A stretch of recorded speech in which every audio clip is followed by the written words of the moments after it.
Hi hello friends. இன்றைக்கி இந்த வீடியோவில் நம்ம என்ன பார்க்க போகிறோம் அப்படின்னு சொல்லிட்டு பார்த்தீங்கன்னா, கம்ருதீனோட அக்கா வந்து கண்டிப்பாக நம்ம பார்வதி கம்ருதீனோட லவ்வுக்கு ஓகே சொல்ல மாட்டாங்க அப்படின்னு சொல்லிட்டு நம்ம அப்பையிலேருந்தே எதிர்பார்த்துட்டு தான் வந்தோம்.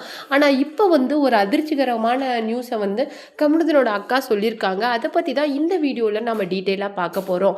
என்ன தான் கம்ருதீனோட கம்ருதீனுக்கு நம்ம விஜய் பார்வதியோட அம்மா ஓகே சொல்லியிருந்தாலும், ஏன்னா விஜய் பார்வதியோட மொத்த ஃபேமிலியும் வெல் செட்டில்டு ஃபேமிலி தான்.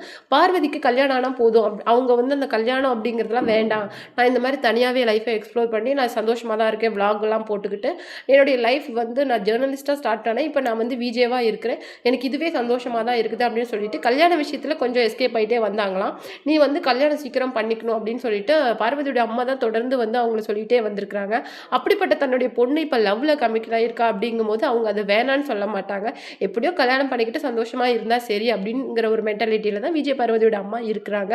ஆனால் கமருதீனோட அக்கா வந்து இந்த பேருக்கு ஓகே சொல்ல மாட்டாங்க அப்படிங்கிற ஒரு விஷயம் அப்போவிலேருந்தே இருந்தது. ஏன்னா பிக் பாஸ் சீசன் 9க்குள்ளே வரும்போதே கம்ருதீனோட அக்கா வந்து விஜய் பார்வதி மேலே சரியான கடுப்பில் தான் உள்ளே வந்தாங்க. ஏன்னா கம்ருதீன் வந்து உள்ளே போய் சக்ஸஸ் ஆகி அவருடைய லைஃப்பில் வந்து சக்ஸஸ் ஆவான் அப்படிங்கிற நிறைய ட்ரீமோட தான் கம்ருதீனோட அக்கா வந்து அவனை உள்ளே சென்ட் பண்ணாங்க. ஆனால் அவன் இந்த மாதிரி ஒரு ஏன்னா அப்போ வந்து சீசன் 9 நடந்துட்டு இருக்கும்போதே உங்களுக்கு நிறைய விஷயங்கள் தெரியும். ஒரு நாய் குலைச்சது, அதுக்கப்புறமேல அதே ஒரு காலையில் உட்காந்து விஜய் பார்வதி தேவையே இல்லாத அழுதுட்டு இருந்தது, அதுக்கு அமித் அவங்கள வந்து சமாதானப்படுத்துறது, இந்த விஷயங்கள் எல்லாம் நம்ம அப்போ பார்த்துருப்போம். ஆனால் அப்போ வந்து இந்த கொஞ்சம் அதை அரைகுறையாக புரிஞ்சுக்கிட்டு ரொம்பவும் இரிட்டேட் ஆகிட்டாங்க. ஏன்னா இவங்களுக்குள்ள ஏதோ ஒன்று நடந்திருக்கு அப்படிங்கிறது அப்போவே நமக்கு நல்லா தெரிஞ்சிடுச்சு. ஆனால் இவ வந்து தன்னுடைய தம்பியோட லைஃப்பை மொத்தமாக அஃபெக்ட் பண்ணுறா அப்படிங்கிறத வந்து நல்லாவே புரிஞ்சுக்கிட்டாங்க பார்வதியோட அக்கா.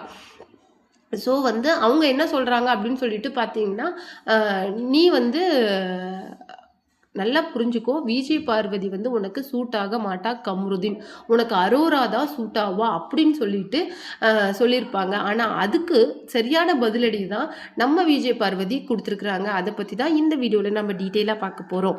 வீடியோக்குள்ளே போகிறதுக்கு முன்னாடி நீங்கள் நம்ம சிபி ட்ரெண்டிங்க்கு புதியவராக இருந்தால் மறக்காமல் நம்ம சேனலை சப்ஸ்கிரைப் பண்ணி ஃபாலோ பண்ணிக்கோங்க. வாங்க வீடியோக்குள்ளே போகலாம்.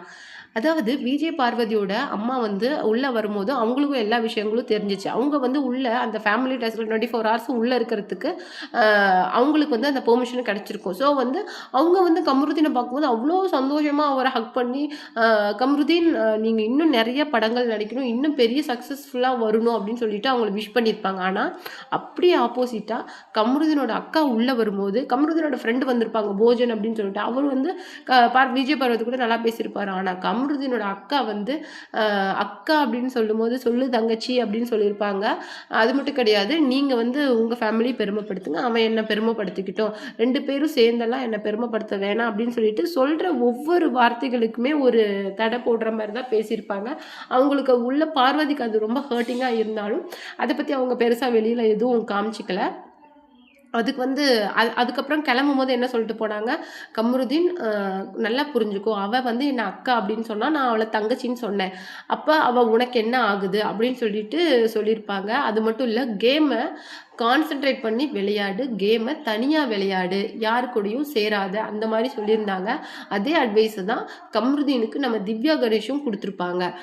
அது மட்டும் கிடையாது, நீ வந்து கானா வினோத் கூட நல்ல ஃப்ரெண்ட்ஷிப்பில் இருக்கிற, அதை மெயின்டைன் பண்ணு அப்படின்னு சொல்லியிருப்பாங்க. ஏன்னா அது நமக்கு எப்படி தெரிஞ்சிருக்கும் அப்படின்னு சொல்லிட்டு பார்த்தீங்கன்னா, கம்ருதீனோட அக்கா வந்து நீ வெளியில் வரும்போது தலை நிமிர்ந்து நடக்கிற மாதிரி விஷயத்த பண்ணிட்டு வா அப்படின்னு சொல்லிட்டு போயிருப்பாங்க. அவங்க வந்து கிளம்பினதுக்கு அப்புறமேலு கம்ருதீன் கானாவினத்தி ஆகட்டும், திவ்யா கணேஷ் ஆகட்டும், எல்லாத்தையும் போய் ஹக் பண்ணிட்டு வருவாங்க. அப்போ நமக்கு ஒரு இது தெரியும், கம்ருதீன் வந்து இப்போ கொஞ்சம் சேஞ்ச் ஆகிட்டாரோ, கம்ருதீனோட ஆக்டிவிட்டீஸில் இப்போ கொஞ்சம் சேஞ்சஸ் தெரியுது. அந்த மாதிரி நிறைய விஷயங்கள் நமக்கு வந்து கவனித்து பார்த்தோம். ஆனால் மறுபடியும் அவங்க வந்து அந்த பேர் வந்து நல்ல மறுபடியும் ரீஜாயின்ட் ஆகிட்டாங்க. அவங்க 2 பேரும் எல்லாருமே ஸ்ட்ராட்டஜி யூஸ் பண்ணி தான் விளையாடினாங்க. ஆனால் சாண்ட்ரா வந்து கொஞ்சம் சீப்பான வேர்ட்ஸை யூஸ் பண்ணும்போது அந்த சாண்ட்ரா வந்து என்ன பண்ணியிருப்பாங்கன்னா, கமருதீனை பற்றி விஜய் பார்வதி ஒரு விஷயத்த சொல்லியிருப்பாங்க. அந்த விஷயத்த சாண்ட்ரா எக்ஸ்போஸ் பண்ணதுனால மட்டுமே தான் அவங்க கிக் பண்ணி அந்த கார் டாஸ்க் ரூயின் ஆனதே அதில் தான். அப்புறமேலு இந்த மாதிரி விஷயங்களை பார்த்துட்டு தான் ரொம்பவும் மனமுடிஞ்ச கமருதீனோட அக்கா வந்து இந்த மேரேஜுக்கு இன்னும் எந்த விதமான ஓகேவும் சொல்லலை, வேண்டான்னு சொல்லலை, எந்த விதமான இதுக்கு முடிவும் சொல்லாமல் இருக்கிறாங்க. ஆனால் மொத்தத்தில் பார்க்கும்போது விஜய் பார்வதியும் கமருதீனோட ஃபேமிலிஸில் இருந்து ஃபுல் இன்னும் சம்மதம் வரல. ஆனால் கமருதீன் வந்து இந்த மேரேஜுக்கு ஃபுல்லாக சம்மதம் சொன்னதை அவங்க வீட்டிலேருந்து சொல்லலை. ஏன்னா நிறைய மேடைகளில் நம்மளால் விஜய் பார்வதியோட அம்மாவை பார்க்க முடியுது, ஆனால் கமருதீன் ஃபேமிலியிலேருந்து யாருமே வரதை நம்மளால் பார்க்க முடியல. இதுலேருந்தே நமக்கு நல்லாவே தெரியுது கமருதீனோட ஃபேமிலிக்கு இந்த கல்யாணத்தில் சுத்தமாக விருப்பம் இல்லை அப்படின்னு சொல்லிட்டு நல்லாவே தெரியுது. வேறு என்ன சொல்லிட்டு பார்க்க போகிறோம்னு சொல்லிட்டு பார்த்தீங்கன்னா, நம்ம கனி வந்து நம்ம விஜய் பார்வதிக்கு சப்போர்ட்டிவாக ஒரு ட்வீட் பண்ணியிருக்காங்க. அதை பற்றி தான் இந்த வீடியோவில் நம்ம டீட்டெயிலாக பார்க்க போகிறோம். என்ன பார்க்க போகிறோம்னு சொல்லிட்டு பார்த்தீங்கன்னா, கனி வந்து வைல்ட் கார்ட்லேயே திருப்பி உள்ளே வரும்போது என்ன சொல்லியிருப்பாங்க அப்படின்னு சொல்லிட்டு பார்த்தீங்கன்னா, சாண்ட்ராவோட அந்த அந்த கேமை எக்ஸ்போஸ் பண்ணியிருப்பாங்க. அவங்க அந்த சீப்பாக ஒரு கேம் ப்ளே பண்ணாங்கல்ல, நம்ம விஜய் பார்வதி மேலேயும் கமருதீன் மேலேயும், அதை வந்து எக்ஸ்போஸ் பண்ணியிருப்பாங்க. அது மட்டும் கிடையாது, சாண்ட்ரா மேலே அவங்களுக்கு சரியான காண்டு. ஏன்னா தன்னுடைய பசங்களை பாடி ஷேம் பண்ணி பேசியிருப்பாங்க. அதனால் கனிக்கு சாண்ட்ரா மேலே விஜய் பார்வதி மேலேயும் காண்டு தான், ஆனால் சாண்ட்ரா மேலே அதை விட செம்மையான காண்டு. கனிக்கும் நம்ம விஜய் பார்வதிக்கும் குக் வித் கோமாளி செட்டிலேருந்தே சூட் ஆகலை. அதனால கனிக்கு வந்து அதை விட நம்ம சாண்ட்ரா மேலே இருக்கிற அந்த விஷயத்த அரோரா, சுபிக்ஷா, வியானா இவங்ககிட்டலாம் உட்காந்து சொல்லிட்டு இருக்கும்போது, வியானா வந்து இதை தான் நான் உள்ளே வந்தோடனே சொன்னேன், அவங்க ஆடினது சுத்த பச்சை கேமு. சேச்சி வந்து அவ்வளோ செம்மையாக கேம் ப்ளே பண்ணியிருக்காங்க. அதை வந்து அதுதான் நான் வந்தவுடனே சொன்னேன் கனி அப்படின்னு சொல்லியிருப்பாங்க. ஆமாம், இவங்க எல்லாம் பேசிகிட்டு இருக்கும்போது அரோரா இதுக்கு எந்த விதமான ரியாக்ஷனுமே கொடுக்க மாட்டாங்க. அப்போவே அவங்க ஃபுல் அண்ட் ஃபுல், ஏன்னா அரோராவும் சாண்ட்ராவும் சேர்ந்து கேம் ப்ளே பண்ணி தான் கானா வினோத்தை வந்து கேஷ் பாக்ஸோடு எவிக்ட் பண்ணினாங்க. ஆனால் இப்போ வெளியில் வந்து 2 பேர் என்ன சொல்கிறாங்கன்னா, நான் கேஷ் பாக்ஸை எடுத்துகிட்டு போக சொல்லி மேனிப்புலேட் பண்ணலன்னு சொல்லிட்டு என்ன சொல்கிறாங்க. ஆனால் விட்டுருந்தா நானே எடுத்திருப்பேன். ஏன்னா 5 லட்சம் அப்படிங்கிறது ஒரு ஆட் ஷூட்டுக்கு வர வருமானம், 10 லட்சம் அப்படிங்கிறது ஓகே சம்பாரிச்சிக்கலாம். ஆனால் அதுக்கு மேலே போகிற அமௌண்ட் வந்து ஓகே இட்ஸ் ப்ராஃபிட், இதை எடுத்துருக்கலாம் நானே நினச்சிட்டு இருந்தேன். அவன் என்ன தான் ஏமாற்றி எடுத்துகிட்டு போயிட்டான், இதை யாரும் சொன்னால் பொறுத்துக்க மாட்டேங்கிறாங்கன்னு சொன்னாங்க. ஆனால் இந்த மணி டெஸ்ட்டில் இன்னொரு விஷயம் என்னன்னு சொல்லிட்டு பார்த்தீங்கன்னா, செம்ம சாண்ட்ரா வந்து இந்த மணி பாக்ஸை எடுக்கணும் அப்படிங்கிற ஒரு இதில் தான் இருந்திருக்கிறாங்க. ஏன்னா ரம்யா ஜோ உள்ளே போகும்போது பிரஜின் ரம்யா ஜோ கிட்ட என்ன சொல்லியிருக்காங்கன்னா, அக்காவை மணி பாக்ஸை எடுக்க சொல்லு அப்படின்னு சொல்லிட்டு சொல்லியிருக்காங்க. அவரே கொஞ்ச நேரம் கழித்து இல்லை வேண்டாம், அவங்க என்ன முடிவு எடுக்கிறாங்களோ அது அவங்களோட இஷ்டம் அப்படின்னு சொல்லியிருக்காங்க. இப்படி மாற்றி மாற்றி பேசினது தான் இந்த மணி பாக்ஸ் விஷயத்தில் வந்து ஒரு பிரச்சனையாக போய் பிரஜின் வந்து நம்ம ரம்யா ஜோவை மிரட்டி இருக்கிறாரு.